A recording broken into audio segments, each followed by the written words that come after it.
Dear students, इस video में हम लोग देखेंगे इंसिडेंस मैट्रिक्स क्या होता है एक नेटवर्क ग्राफ थ्योरी में। एक क्वेश्चन की मदद से समझेंगे। मान लीजिए हमको एक ग्राफ दिया हुआ है कुछ ऐसा आपके सामने जो स्क्रीन पे बना हुआ है, और आपसे कोई बोलता है कि इसका इंसिडेंस मैट्रिक्स ड्रॉ करिए। राइट, ऑब्जेक्टिव क्या है? To draw the incidence matrix. देखिए, तो स्टेप नंबर 1 क्या है इंसिडेंस मैट्रिक्स बनाने के लिए? सबसे पहले तो आपको ये चेक करना है कि आपका जो ग्राफ है ना वो एक डायरेक्टेड ग्राफ है कि नहीं है ना। तो स्टेप नंबर 1 इज टू, मैं यहाँ पे लिख दे रहा हूँ, टू चेक वेदर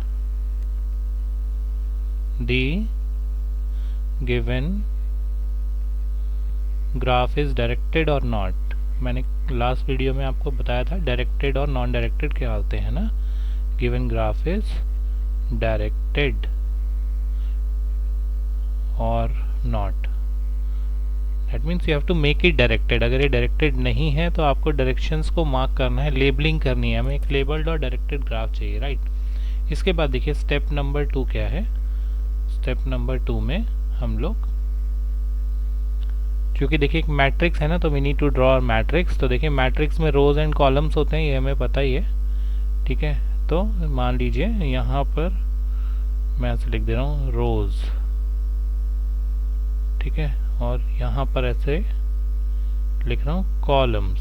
ठीक है, तो देखिए जो रोज है ना ये नोड्स रिप्रेजेंट होंगे यहाँ पे, है ना। तो नोड्स लिखेंगे, तो नोड कौन कौन से हैं यहाँ पे? ए, बी, सी और डी, 4 नोड दिख रहे हैं। और कॉलम्स में जो है ना, कॉलम्स में आप क्या लिखेंगे? देखिए ब्रांचेस। ठीक है, तो ब्रांचेस कौन कौन सी हैं यहाँ पे? तो देखिए 1 है, 2 है, 3 है, 4 है और 5 है, 6 है। ठीक है, 6 ब्रांचेस हैं, तो 6 ब्रांचेस मैंने ऊपर लिख दी। तो कहने का मतलब ये है कि जो नोड्स है ना, जो जंक्शंस बोल लीजिए, नोड्स बोल लीजिए, जो नोड्स है ना, they are representing what? Rows of the matrix and the branches are represented by the columns. Right, तो रोज एंड कॉलम्स में ऐसे हम लोग डिवाइड कर लेंगे आपके मैट्रिक्स को।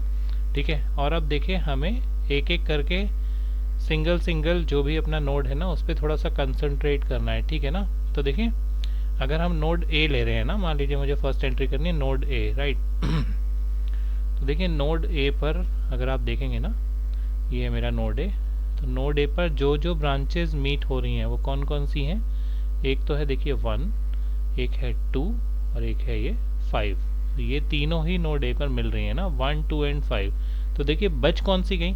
तो बच गई 3, 4 एंड 6। ठीक है, तो देखिए 3, 4 और 6 को तो सबसे पहले आप 0 से पुट कर दीजिए। 3 गया, 4 गया और 6 गया। अब रहती क्या है? 1, 2 एंड 5। ये 1, 2 और 5 जो है वो नोड ए से टच होके जा रही है, नोड ए से पास हो रही है। राइट, तो देखिए अब ये जो 1, 2, 5 है ना, इनके लिए हमें 2 वैल्यूज लिखनी है, इधर +1 या -1। तो हमें एक साइन कन्वेंशन यहाँ पे डिफाइन करना पड़ेगा, एक साइन कन्वेंशन। ठीक है, तो मैं यहाँ पे देखिए एक साइन कन्वेंशन डिफाइन करूंगा। साइन कन्वेंशन का मतलब मुझे कौन सी को पॉजिटिव लेना है, कौन सी को नेगेटिव। तो मान लीजिए अगर मैं ऐसे लेता हूँ, मतलब नोड से बाहर जाने वाली इनको मैं पॉजिटिव ले लेता हूँ, और ऐसे लिखता हूँ नोड के अंदर आने वाली इनको मैं नेगेटिव ले लेता हूँ। तो ये मेंशन करना इंसिडेंस मैट्रिक्स के सभी न्यूमेरिकल्स जब भी आप सॉल्व करेंगे, it is very important. Right, तो मैं क्या कर रहा हूँ? आउट गोइंग पॉजिटिव ले रहा हूँ। तो देखिए नोड ए पर आउट गोइंग कौन कौन सी है? तो एक 2 भी आउट गोइंग है, नोड से बाहर जा रहा है, और एक 5 भी आउट गोइंग है, देखिए नोड से बाहर जा रही है। 2 और 5 दोनों आउट गोइंग है, तो आउट गोइंग को पॉजिटिव लेना है ना, तो +1, +1। और नोड 1 पर ये 1 वाला देखिए नोड के अंदर जा रहा है, तो अंदर जाने वाले नेगेटिवली हैं, तो इसको क्या ले लेंगे? -1। बस सेम यही सभी नोड्स के साथ करना है। अब देखिए नोड नंबर बी पे कंसंट्रेट करते हैं। तो बी पे कौन कौन सी ब्रांचेस मिल रही हैं? ये आपका बी है। बी पे देखिए 2 मिल रही है, 3 मिल रही है और 4 मिल रही है ना। तो 2, 3 और 4 जो है वो बी से पास हो रही है। तो 2, 3, 4 को छोड़कर जितनी बची हुई है उन सबको 0 कर देते हैं। तो 1, 0, 5, 0, 6, 0, 2, 3, 4। साइन कन्वेंशन पता है, अंदर जाने वाले नेगेटिव, बाहर जाने वाले पॉजिटिव। तो बी नोड पर देखेंगे तो 2 जो है आपका अंदर जा रहा है। ठीक है ना, तो 2 तो हो जाएगा नेगेटिव। उसके बाद देखिए 3 और 4 दोनों बाहर जा रहे हैं, तो 3 भी पॉजिटिव, 4 भी पॉजिटिव। राइट, बिल्कुल यही काम करेंगे किसके साथ? सी। अब सी नोड है मेरा, तो सी से कनेक्टेड है देखिए कौन कौन? 5, 3 और 6। 5, 3 और 6 मतलब 3, 5, 6 कनेक्टेड है, तो 1, 0 हो गया। 2 0 हो गया, 4 0 हो गया, पहली फुर्सत में इनको 0 करते हैं। और अब देखिए 3 जो है वो अंदर जा रहा है सी के, तो 3 हो जाएगा अंदर जाने वाला -1, फिर 5 भी अंदर जा रहा है तो 5 भी -1, लेकिन 6 बाहर जा रहा है तो 6 हो जाएगा +1। ठीक है, अब देखिए फाइनल डी पर देख लेते हैं। तो डी पे मैच हो रही है, देखिए कौन कौन सी ब्रांचेस आके मीट हो रही हैं, 1 4 और 6, मतलब 2 3 5 0 हो जाएगा। तो 2 को 0 रख देते हैं, 3 को 0 रख देते हैं और 5 को 0 रख देते हैं। और अब बचा क्या, 1 3 और मतलब 1 4 और 6। तो देखिए 1 जो है ना वो डी से बाहर की तरफ जा रही है, तो 1 डी से बाहर की तरफ जा रही है तो हो जाएगी +1। ठीक है, 4 और 6 दोनों अंदर की तरफ आ रही हैं, तो 4 हो जाएगी -1 और 6 हो जाएगी -1। तो देखिए अब ये जो हमारे पास मैट्रिक्स बनकर आया है ना, यही कहलाता है क्या, this is nothing but incidence matrix.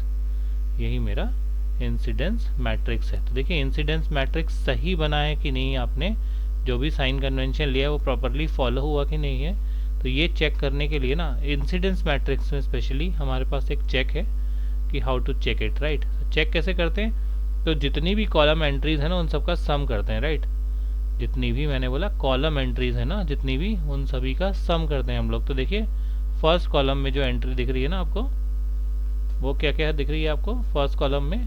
First column की एंट्रीज को ध्यान से देखिए, ये है देखिए फर्स्ट कॉलम में एक -1 और फिर एक है +1। तो -1 और +1 कितना हो गया, 0। तो इसका सम हो गया 0। अगले वाले का भी देखिए, again 1 and -1 0, again 1 and -1 0, again 1 and -1 0, 0 and 0। तो इस प्रकार आप चेक कर सकते हैं कि अगर सारे कॉलम मैट्रिक्स जो है ना, जितने भी कॉलम्स हैं आपके मैट्रिक्स में, अगर उन सबके वैल्यूज़ का जो सम है, एल्जेब्रिक सम विद साइन है ना, वो 0 आता है, तो दैट मीन्स कि आपने इंसिडेंस मैट्रिक्स बिल्कुल सही बनाया है। ठीक है ना, तो इस तरह आप चेक भी कर सकते हैं। तो ये इंसिडेंस मैट्रिक्स का एक्सप्लेनेशन था, राइट। ठीक है, आई होप क्वेश्चन एग्जाम में आता है बनाने के लिए, तो आप आसानी से कर पाएंगे। चलिए नेक्स्ट वीडियो में सीखेंगे हम बाकी के सारे topics. Thank you so much.